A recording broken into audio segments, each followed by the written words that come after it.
So weekly guidance చూద్దాం. ఈ సోమవారం నుంచి నెక్స్ట్ ఫ్రైడే వరకు మీకు ఎలా ఉండబోతుంది హెల్త్ పరంగా, ఫినాన్సెస్ పరంగా అండ్ రిలేషన్షిప్ పరంగా.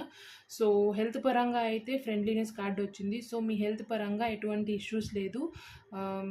మీరు అనుకున్న హెల్త్లో గ్రోత్ చూస్తారు. ఎట్ ద సేమ్ టైం కొంచెం కేర్ఫుల్గా ఉండండి హెల్త్ పరంగానే ఈ కార్డ్ చెప్తుంది. అండ్ రిలేషన్షిప్ ఫినాన్సెస్ పరంగా అయితే over sharing might be harmful to you అని చెప్తుంది. సో ఏదైనా ఫినాన్సెస్ పరంగా ఏదైనా హెల్ప్ చేసేటప్పుడు, లేదంటే ఏదైనా ఇన్వెస్ట్మెంట్ చేసేటప్పుడు కొంచెం కేర్ఫుల్గా ఉండండి. ఎక్కువ షేర్ చేసుకోవడం, లేదంటే మీ థింగ్స్ని లేదంటే బిలీవ్ చేయడం ఆల్సో కొంచెం ఇబ్బందుల్ని తెచ్చి పెట్టొచ్చు అని ఈ కార్డ్ చెప్తుంది. అండ్ రిలేషన్షిప్ పరంగా అయితే ఎంటీ కార్డ్ వచ్చింది.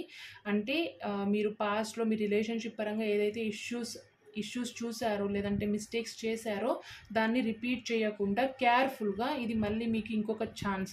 సో చాలా కేర్ఫుల్